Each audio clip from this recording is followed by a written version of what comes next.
नमस्कार। हमारे चैनल में आपका स्वागत है। मैं हूं रामचंद्र मौर्य। साथियों, अगर आप पहली बार चैनल को देख रहे हैं तो इसे सब्सक्राइब कर लीजिए। विश्लेषण का वीडियो अच्छा लगे तो शेयर भी कीजिए और लाइक भी कीजिए। इससे हमें बड़ी ताकत मिलेगी। दुनिया की आबादी इस समय लगभग 8.5 अरब है, जिसमें से भारत की आबादी 1 अरब 40 करोड़ है। दुनिया में सबसे बड़े 4 धर्म हैं: ईसाई धर्म, इस्लाम धर्म, हिंदू धर्म और बौद्ध धर्म। कमोबेश ये चारों धर्म भारत में विद्यमान है और भारत विश्व का सबसे बड़ा प्रजातंत्र है। विश्व की सबसे ज्यादा आबादी अगर कहीं है तो वह भारत है। और जिस तरह से हमारी साझा संस्कृति सदियों से चली आ रही है, हिंदू, मुस्लिम, सिख, ईसाई और अन्य धर्मों के लोग आपसी सद्भाव, प्रेम, भाईचारा, सौहार्द के साथ रह रहे हैं। हमारी गंग जमुनी तहजीब सदियों से बनी हुई है, तो क्या उस गंग जमुनी तहजीब को तहस नहस करने का बीड़ा उठा लिया है आरएसएस और भारतीय जनता पार्टी ने? क्या हमारी साझा संस्कृति को रौंदने और सिर्फ हिंदुओं को इस देश में रहने की आज़ादी देना चाहता है आरएसएस? बाकी धर्मावलंबियों को या तो देश निकाला करना चाहता है या फिर दोयम दर्जे का इंसान बनाना चाहता है। ऐसा हम क्यों कह रहे हैं? अरसे से आप देख रहे होंगे कि किस तरह से इस देश में हिंदू मुस्लिम किया जा रहा है, किस तरह से इस देश में दंगे भड़काने की भूमिका तैयार की जा रही है, किस तरह से इस देश में मुसलमानों की प्रॉपर्टी को हड़प लेने के लिए कानून बनाया जाता है। सिर्फ मुसलमान ही नहीं, आरएसएस भारतीय जनता पार्टी हिंदू कट्टरपंथियों के निशाने पर ईसाई भी होंगे, बौद्ध भी हैं, जैन भी हैं, सिख भी हैं। हिंदू धर्म के मानने वाले लोग जो असहिष्णुता फैलाई जा रही है आरएसएस के द्वारा, उसे स्वीकार नहीं कर रहे हैं। अधिकांश हिंदू इस पक्ष में नहीं हैं कि मुसलमानों की प्रॉपर्टी हड़प ली जाए, ईसाइयों की प्रॉपर्टी हड़प ली जाए, बौद्धों की प्रॉपर्टी हड़प ली जाए और उन्हें दोयम दर्जे का इंसान बना दिया जाए और उनका देश निकाला किया जाए। कुछ कट्टर हिंदू संगठन, जिसमें आरएसएस भी है, विश्व हिंदू परिषद भी है, बजरंग दल भी है, हिंदू महासभा भी है, ऐसे संगठन चाहते हैं कि हमारी साझा संस्कृति, साझा विरासत और संविधान का राज खत्म हो जाए और मनुस्मृति का राज शुरू हो जाए और भारत हिंदू राष्ट्र बन जाए अक्टूबर 2025 तक। इसके लिए भारतीय जनता पार्टी और आरएसएस की जुगलबंदी जिस रूप में चल रही है, उसे आप अच्छी तरह से देख और समझ रहे होंगे। बौद्धों की बात कही जाए तो बौद्धों का जो सबसे बड़ा तीर्थ स्थल, सबसे बड़ा दुनिया का बौद्ध स्थल कोई है तो वह जगह है जहां पर तथागत बुद्ध को ज्ञान की प्राप्ति हुई थी 6ठी शताब्दी ईसा पूर्व में। आज उसी बोध गया पर ग्रहण लग गया है और हिंदू संगठन, कट्टरपंथी हिंदू उसे हड़प चुके हैं और वहां पर विद्यमान तथागत बुद्ध की तमाम मूर्तियों को 5 पांडवों की मूर्तियां बता रहे हैं, कृष्ण की मूर्तियां बता रहे हैं, 33 करोड़ देवी देवताओं की मूर्तियां बता रहे हैं, तो इसे आप क्या कहेंगे? क्या बौद्धों के साथ नाइंसाफी नहीं हो रही है? क्या BTMC बोध गया टेम्पल मैनेजमेंट कमेटी में, जिसमें आधे से अधिक हिंदू विद्यमान हैं, उन्हें हटाया नहीं जाना चाहिए? और नहीं हटाया गया तो अब महासंग्राम छिड़ने वाला है। धरना प्रदर्शन जुलूस करते हुए, आंदोलन करते हुए लगभग 2 महीने बीत जाएंगे इसी 12 अप्रैल को। उसके बाद अगर बोध गया मुक्ति आंदोलन कामयाब नहीं होता है तो माना जाएगा कि आंदोलन में ही कोई कमी है, और जो कमी है उसे पूरा किया जाएगा और बोध गया टेम्पल से हिंदुओं को बहिष्कृत किया जाएगा। ऐसी सोच आज इस देश के OBC SC ST रख रहे हैं, तो इसके लिए उन्हें मजबूर किया गया है। इस देश के ही नहीं, दुनिया भर के बुद्धिस्ट बोध गया में पहुंच करके बोध गया आंदोलन को समर्थन दे रहे हैं, तो वह आर्थिक रूप से भी समर्थन दे सकते हैं। बोध गया आंदोलन को धारदार बनाने, हिंसक की बात हम नहीं करेंगे, लेकिन जब तक आंदोलन को तेज नहीं किया जाएगा, या यूं कहें कि किसानों की तर्ज पर आंदोलन को आगे नहीं बढ़ाया जाएगा, तब तक सफलता नहीं मिलने वाली है। तो बोध गया में तो अपहरण कर ही लिया है बौद्ध मूर्तियों का। भारत में जितने भी हिंदू मठ हैं वह पहले बौद्ध मठ थे, उनका अपहरण बहुत पहले हो गया है।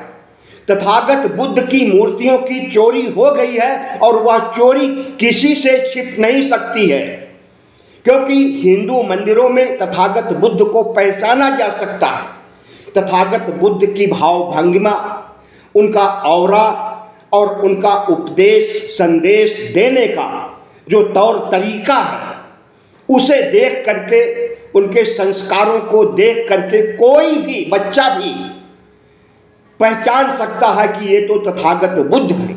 लेकिन उन तथागत बुद्ध को कहीं शिव बना दिया गया है, कहीं ब्रह्मा, कहीं काली, कहीं तमाम देवी देवताओं में परिवर्तित कर दिया गया है। और यह सब जमीन के नीचे नहीं है, मंदिर के अंदर है। बुद्ध की मूर्तियों को हड़प करके, उनमें सिंदूर और तिलक लगा करके, माला पहना करके, पीतांबर पहना करके उनके मूल कलेवर को बदल दिया गया है। तो यह चोरी नहीं, डकैती है। और इस डकैती का काम हिंदू संगठनों, मनुवादियों ने किया है। तो क्या इसकी सजा इन्हें मिलेगी? जिस तरह से पिछले कई दिनों से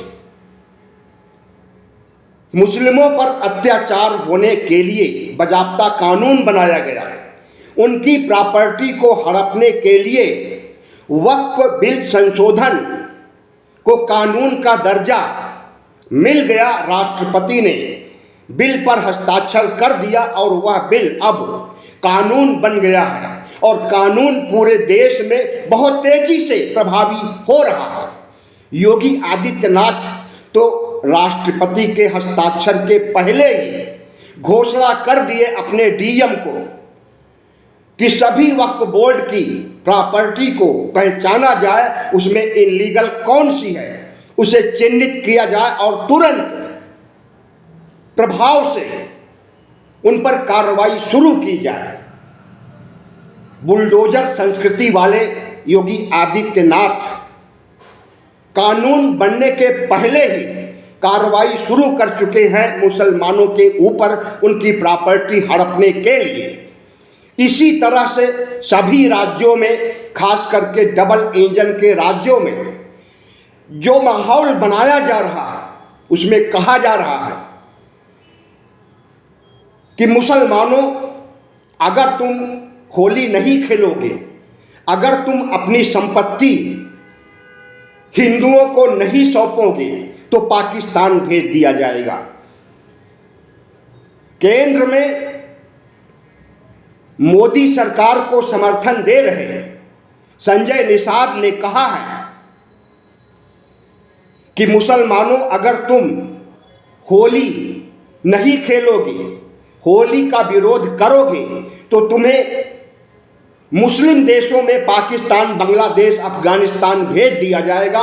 और यह बात कोई और नहीं, एक ओबीसी मिनिस्टर कह रहा है जो मनुवादी सरकार को समर्थन दे रहा है। तो भारतीय जनता पार्टी और आरएसएस ने अपनी पार्टी और संगठन चलाने के साथ साथ ओबीसी, एससी, एसटी के नेताओं का भी माइंड डाइवर्ट कर दिया है। जैसी मानसिकता आरएसएस और भारतीय जनता पार्टी की है, वैसी ही मानसिकता नायडू, नीतीश और तमाम समर्थन दे रहे एनडीए गठबंधन के नेताओं की वैसी ही मानसिकता बना दी गई है। और अब तो नीतीश कुमार को स्वयं सेवक, आरएसएस का स्वयं सेवक के रूप में वेशभूषा बना करके सोशल मीडिया पर फैलाया जा रहा है। नायडू को आरएसएस के ड्रेस में काली टोपी, हाफ पैंट, सफेद शर्ट में सोशल मीडिया पर आप देख सकते हैं कि यह न सिर्फ मोदी भक्त बल्कि मोहन भागवत के भी भक्त हो गए हैं। नीतीश और नायडू ने क्यों समर्थन दिया, क्यों बिल पास हुआ, आज हम इस पर नहीं जाएंगे, इस पर बहुत बातें हो चुकी हैं। लेकिन नीतीश अपनी मर्जी से समर्थन नहीं दिए, दहशत में उन्होंने समर्थन दिया है। लोकसभा चुनाव के पहले नायडू को जेल भेजा गया था, याद कर लीजिए, कुछ महीनों तक जेल में रहे हैं।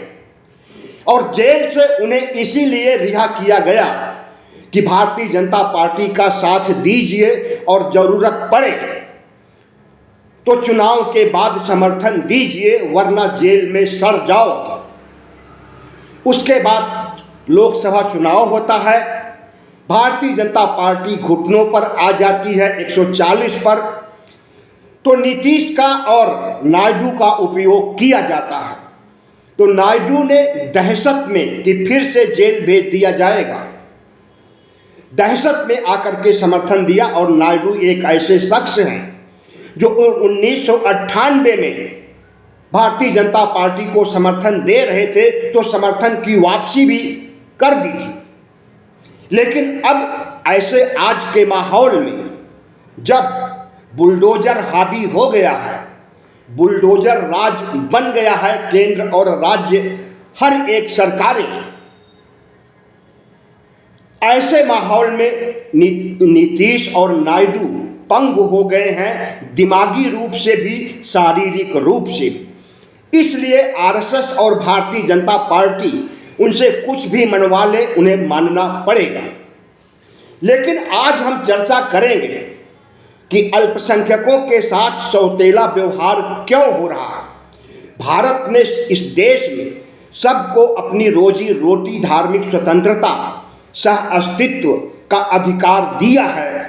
संक्षेप में कहें तो जीने का अधिकार, जियो और जीने दो का अधिकार सबको मिला है। लेकिन उस जियो और जीने दो के अधिकार को भारतीय जनता पार्टी, आरएसएस खारिज कर चुका है, क्योंकि अब इस देश में सिर्फ हिंदू जिएंगे, हिंदू रहेंगे, हिंदू राज करेंगे, हिंदू शासन प्रशासन में अधिकारी रहेंगे। बाकी दोयम दर्जे का इंसान होंगे या उनका देश निकाला कर दिया जाएगा। देश निकाला करने के लिए 2019 में बजाब्ता कानून बनाया गया, जैसे आज वक्फ बोर्ड पर कानून बना है, उसी तरह से 2018-19 में मोदी राज में मुसलमानों को, बौद्धों को, सभी अल्पसंख्यकों को इस देश से बाहर करने के लिए CAA NRC कानून लाया गया था। खास सबसे बड़ा टारगेट मुसलमान थे।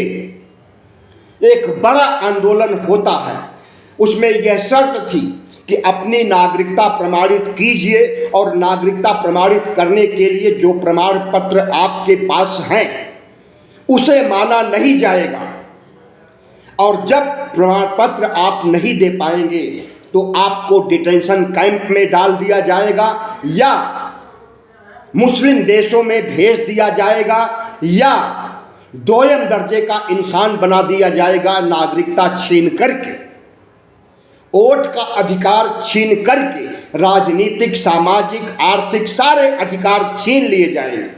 न सरकारी नौकरियां कर सकेंगे, न राजनीति कर सकेंगे, बल्कि दोयम दर्जे का फटीचर संस्कृति में रहेंगे और एक पूरे देश पर एकाधिकार रहेगा हिंदुओं का। हिंदुओं के नीचे मुफलिसी में, गरीबी में, तंगहाली में, गुलामी के दौर को याद कर लीजिए। उसी गुलामी को फिर से लाने के लिए CAA NRC कानून लाया गया था। तो आज जो नेता धमकी दे रहे हैं कि पाकिस्तान चले जाओ भारत छोड़ करके, और आज से यह धमकी नहीं दी जा रही, 2014 से जब से मोदी राज कायम हुआ तभी से यह धमकी दी जा रही है कि मुसलमानों, मुस्लिम देशों में चले जाओ, बांग्लादेश, पाकिस्तान, अफगानिस्तान, सऊदी अरब, उन देशों में चले जाओ, क्योंकि वहां के हिंदुओं को हम यहां पर बुला करके उन्हें नागरिकता देंगे, उन्हें प्रॉपर्टी देंगे और इस देश को हिंदू राष्ट्र बनाएंगे। तो हिंदू राष्ट्र बनाने के लिए क्या कुर्बानी देनी पड़ेगी OBC, SC, ST को, अल्पसंख्यक समाज को? जी हाँ, कुर्बानी देनी पड़ रही है और अभी इससे बड़ी कुर्बानी के लिए तैयार रहिए। वक्फ बोर्ड सिर्फ मुसलमानों के लिए नहीं है, ईसाइयों के लिए भी उनकी प्रॉपर्टी को हड़पने के लिए कानून बनने वाला है। और RSS ने 3 अप्रैल को ही कह दिया कि सबसे ज़्यादा प्रॉपर्टी, मुसलमानों से ज़्यादा प्रॉपर्टी, रेलवे और सेना से ज़्यादा प्रॉपर्टी इस देश के ईसाइयों के पास है। कैथोलिक चर्च के पास 17 करोड़ 29 लाख एकड़ जमीन है। अमित शाह ने संसद भवन में चर्चा के समय, बहस के समय कहा था कि रेलवे के पास 33 लाख एकड़ जमीन है, सेना के पास 17 लाख एकड़ जमीन है और वक्फ बोर्ड के पास 9 लाख एकड़ जमीन है। लेकिन सरकार के आंकड़े और RSS के आंकड़े में जमीन आसमान का अंतर देखने को मिला उसी दिन जिस दिन बहस चल रही थी संसद भवन में वक्फ बोर्ड बनाने, कानून बनाने के लिए। तो अब जिनकी प्रॉपर्टी सबसे ज़्यादा है उन ईसाइयों के कान खड़े हो गए हैं, और जो ईसाई केरल में है, उत्तर पूर्व में है या पूरे देश में है, उनको भी मुसलमानों की तरह देश निकाला करने का फतवा जारी करना शुरू कर दिया है भारतीय जनता पार्टी और इनकी हिंदू ब्रिगेड ने। अभी तक सबसे बड़े दुश्मन मुसलमान थे, अब ईसाई भी हो गए हैं। वैसे आपको हम बता दें, RSS इस देश के 3 लोगों को, 3 समुदायों को अपना सबसे बड़ा दुश्मन मानता है। वे हैं, पहले नंबर पर मुस्लिम है, दूसरे नंबर पर ईसाई है और तीसरे नंबर पर कम्युनिस्ट है। इनको सबसे बड़ा दुश्मन मानता है RSS और इनके खिलाफ आए दिन ऐसी कार्रवाई करता है। इन्हें जिस तरह से झूठे मुकदमों में फंसाया जाता है, जिस तरह से धर्म परिवर्तन के नाम पर बहकाने का आरोप इन पर लगाया जाता है, जिस तरह से इनकी मॉब लिंचिंग की जाती है, हत्या की जाती है, तो पूरा ध्यान कम्युनिस्टों को, ईसाइयों को, मुसलमानों को नेस्तनाबूद करने के लिए संघ बहुत पहले से काम कर रहा है। लेकिन अब जब हिंदू राष्ट्र बनाने की घड़ी नज़दीक आ गई है, अक्टूबर तक उसे हिंदू राष्ट्र बनाना है, तो किसी की खैर नहीं है। और हिंदू राष्ट्र बनाने के पहले सभी अल्पसंख्यकों को या तो विदेश भेज दिया जाएगा, या डिटेंशन कैंप में भेज दिया जाएगा, या दोयम दर्जे का इंसान बना दिया जाएगा। और इसकी कार्रवाई 2019 से ही शुरू हो गई है। अक्टूबर तक कार्रवाई खत्म हो जाएगी और यह देश हिंदू राष्ट्र घोषित हो जाएगा, जो अक्टूबर में विजयदशमी पड़ेगी उस दिन तक। क्योंकि आरएसएस का सपना, आरएसएस का गठन 1925 में हिंदू राष्ट्र बनाने के लिए किया गया था। पिछले 11 सालों से भारतीय जनता पार्टी का राज है, 2014 से मोदी राज है। तो इन 11 वर्षों में हिंदू राष्ट्र बनाने के लिए हिंदू राष्ट्र बनाने के लिए जमीन तैयार कर दी गई है, और संविधान को खत्म करने की बात भी चुनाव के दौरान अल्टीमेटम के रूप में कह दी गई थी। तो इस देश के अल्पसंख्यकों और ओबीसी, एससी, एसटी खुशफहमी में न रहे, उनके साथ भी कार्रवाई होगी उसी तरह से जिस तरह से अल्पसंख्यकों के साथ हो रही। क्योंकि हिंदू राष्ट्र का मतलब ब्राह्मण राष्ट्र होता है, ब्राह्मण धर्म का बोलबाला होना होगा, और ब्राह्मण धर्म का बोलबाला मनुस्मृति कायम करता है। और वह मनुस्मृति ओबीसी, एससी, एसटी को नीच समझता है, म्लेच्छ समझता है, शूद्र समझता है, अछूत समझता है। तो इन अछूतों की भी खैर नहीं है। इसलिए ओबीसी, एससी, एसटी को अल्पसंख्यकों के साथ मिलकर के अपने सह अस्तित्व को बनाए रखने के लिए, भारत की साझा संस्कृति को बनाए रखने के लिए, संविधान का राज कायम रखने के लिए, प्रजातंत्र को अक्षुण्ण रखने के लिए काम करना चाहिए। और जब ओबीसी, एससी, एसटी और अल्पसंख्यक एकजुट हो जाएंगे तो यह मनुवादी सरकार थरथरा जाएगी।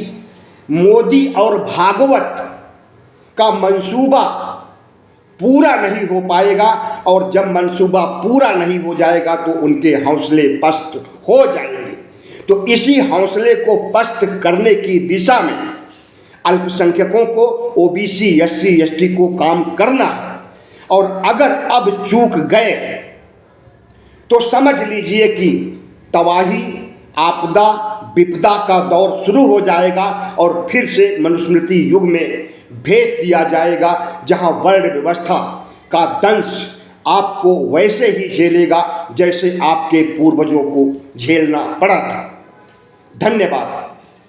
वीडियो अच्छा लगा हो तो सब्सक्राइब कर लीजिएगा, लाइक कीजिएगा और शेयर कीजिएगा।